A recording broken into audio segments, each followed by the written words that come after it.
Okay, let's try and unpack this. The news coming out of Catawba County, North Carolina, it's definitely making some waves. Yeah. We've got this former substitute teacher, Kaylin Schrantz, 33 years old. She's been arrested, charged with statutory rape of a child under 15. Mhm. It immediately brings up, that whole critical issue of child safety, especially in schools. Absolutely. And what's interesting, I think, is how this one single report, it sort of acts as like a jumping off point, lets Yeah. us dig into several connected things. Right. So for this deep dive, we've pulled together info from, well, news articles on the case itself, obviously, Yeah. but also discussions online, like on Reddit, Mm-hmm. places like Our Women Are Violent Too and Our Teachers. And then there's like publicly available stuff, what looks like her Pinterest profile. Oh, interesting. Yeah.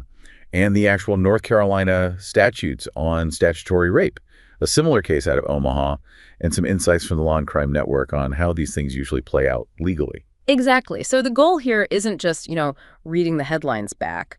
We want to really try and understand the different layers here. Get the context. Yeah, get a handle on the legal definitions, see what teachers themselves are talking about, and just think about the wider impact when allegations like this surface. Okay, so let's start with the specifics. Catawba County. The main facts are Caitlin Schrantz, 33, former sub, arrested. Statutory rape charge, child under 15. And this news popped up on Reddit today, May 5th, 2025. That's right, today. And you mentioned the Pinterest profile. That adds a sort of, a slightly more personal detail, maybe? Well, yeah, though we have to be careful. It's just a profile. It's under Caitlin Schrantz, Rybug 2011. Okay. And the interests listed are, well, pretty varied. Health and wellness, gorgeous, just the title, gorgeous, preschool learning activities, ideas. Huh. So kind of all over the place, holidays style. Exactly. It's just a reminder, I suppose, that behind these really serious charges, there's, well, a person with other interests. Doesn't change the facts, but it's there. Right. Now, connecting this to the bigger picture, you said this news was shared on Our Women Are Violent Too. It was, yeah. And that subreddit, it has a very specific purpose. Which is? Basically, to share evidence, news stories about violence and abuse committed by women. The idea is to challenge the assumption that, only men are responsible for these kinds of acts. Gotcha. So it's about broadening the perspective. Exactly. And when you look there, you see the Catawba County story alongside quite a few others. It's sobering. Like what else? There's a report about a married mom, also in North Carolina actually, arrested on, get this, 80 counts of child rape. 80. Wow. Yeah. And an Alabama teacher arrested for raping an 8th grader. A South Carolina woman admitting to sexual abuse while babysitting. Okay, so it really paints a picture that this isn't just some isolated thing, unfortunately. No, and there are more. 2 NC preschool teachers charged after one allegedly assaulted 16 toddlers. 16 toddlers. Goodness. A former Cincinnati teacher admitting to intercourse with a student. 2 teachers at a private school in Georgia charged with raping the same students. It's the same one. Oh. Yeah.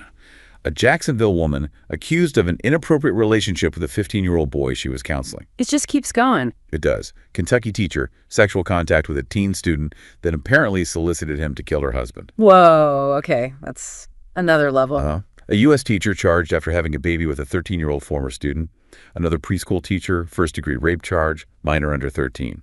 Just a whole slew of child sex offenses for one female teacher. Yeah. An Indiana babysitter accused of raping a nonverbal boy with autism.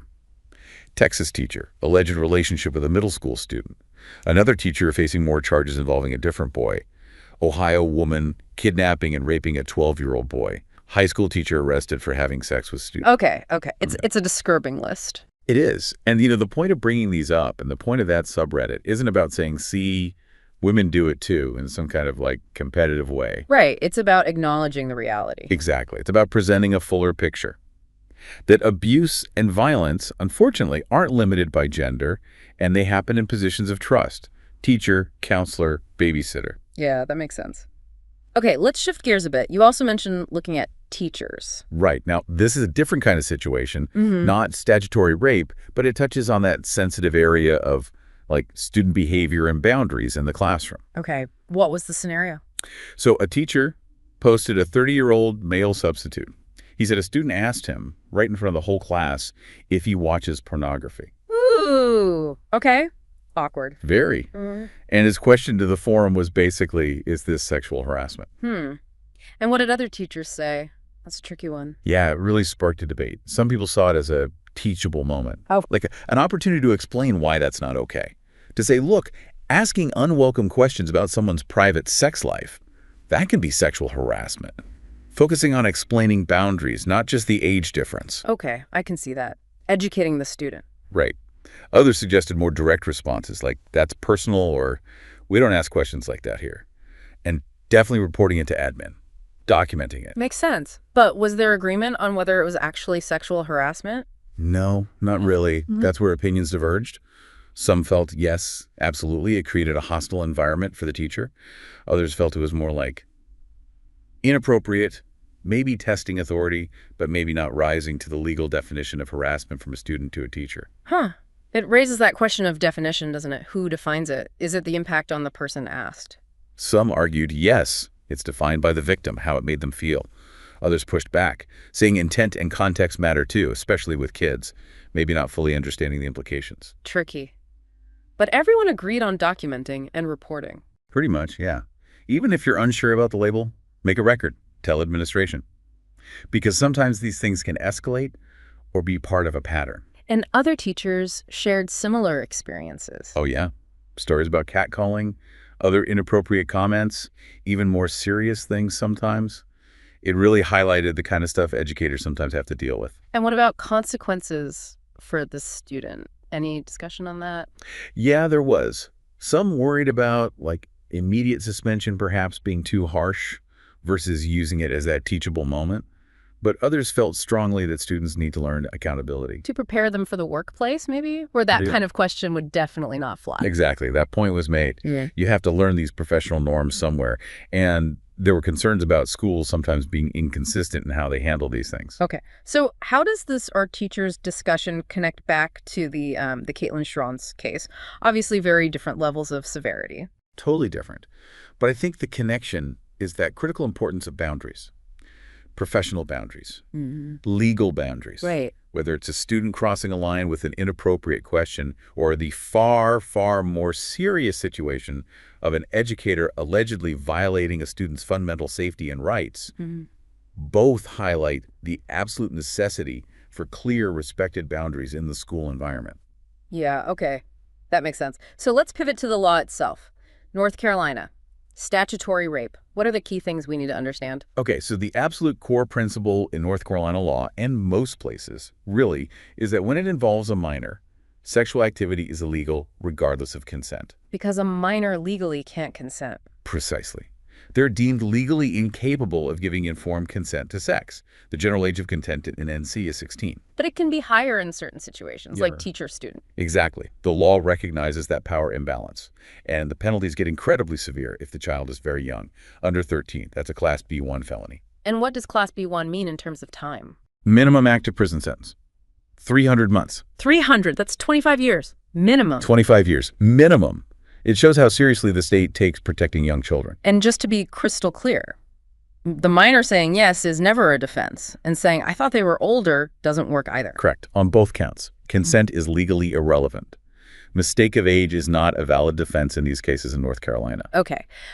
Are there specific laws, like statute numbers, that apply here? Yeah, we looked at a few key ones. General Statute 1427.23 covers statutory rape of a child under 13 by an adult 18 or older. That's the one with the Class B1 felony and the 300-month minimum. Got it. Then there's GS 1427.25.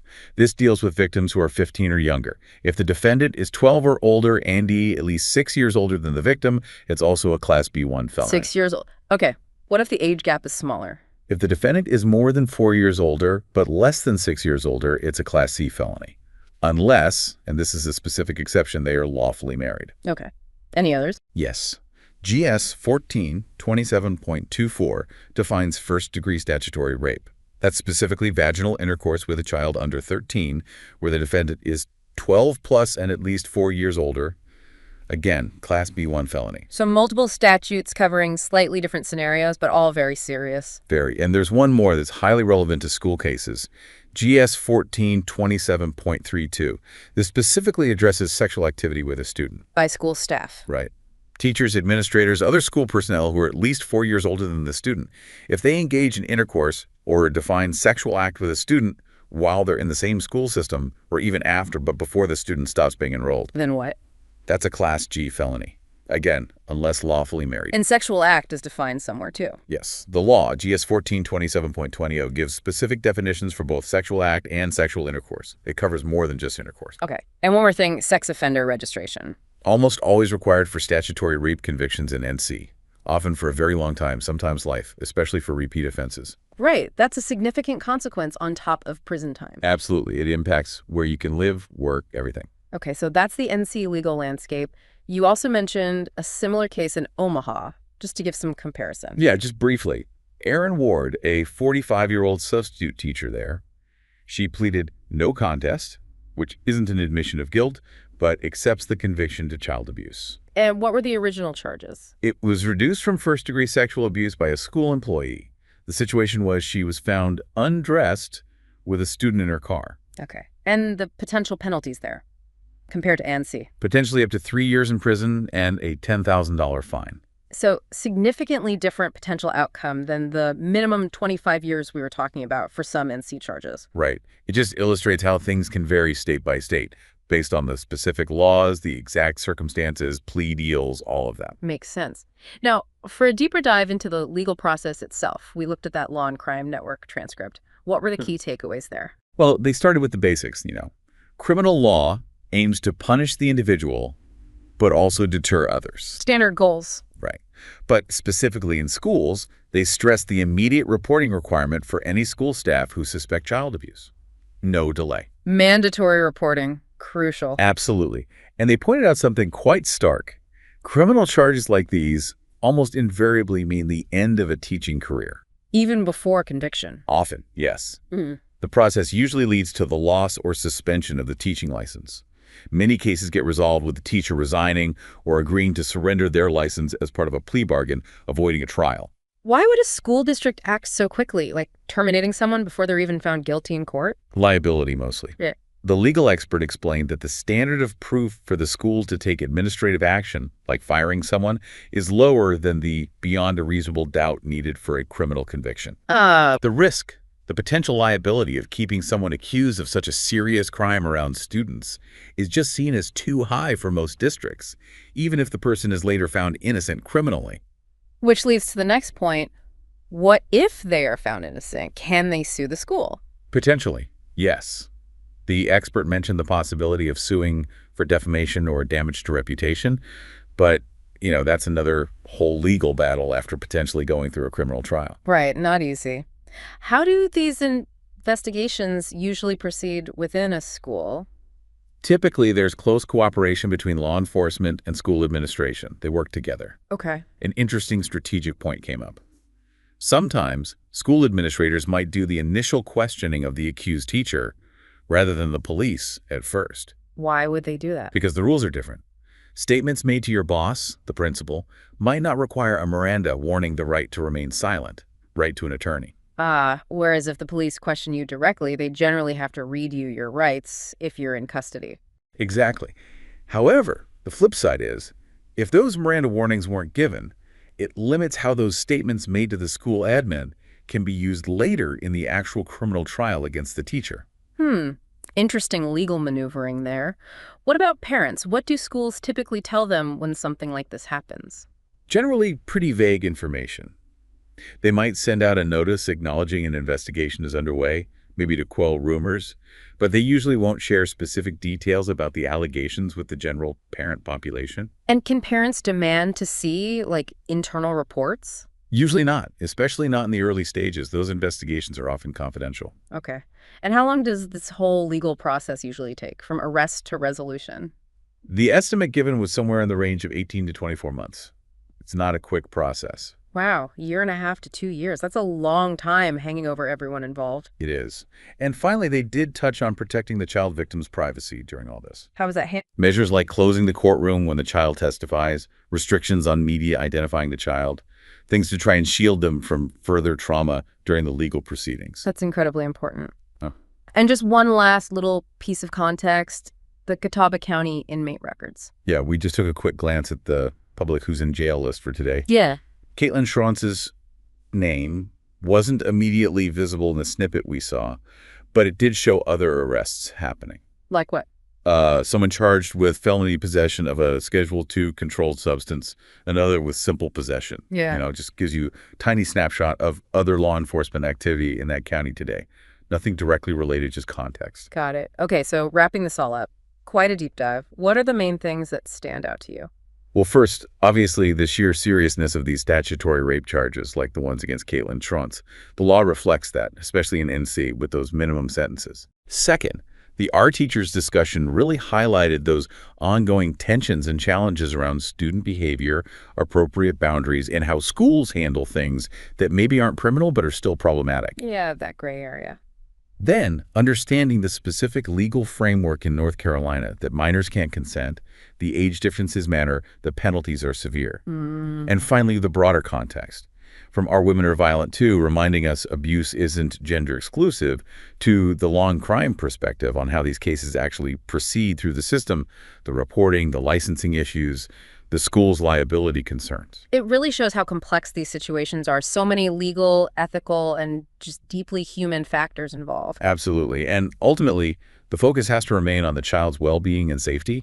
These are difficult conversations, but necessary ones about power, trust, and responsibility in our institutions. So maybe a final thought for you, the listener, to chew on. How do we, as a community, strike that balance, the absolute need to protect children, while also upholding the rights of someone accused until they're proven guilty? And what's the real role of schools here? Not just preventing these awful incidents, hopefully, but also shaping that culture of respect, addressing the smaller boundary issues we talked about. How do they foster safety? Yeah, it's a lot to think about. Reflecting on these different viewpoints, maybe looking more into the laws in your own area, the support systems available. It's complex, no easy answers.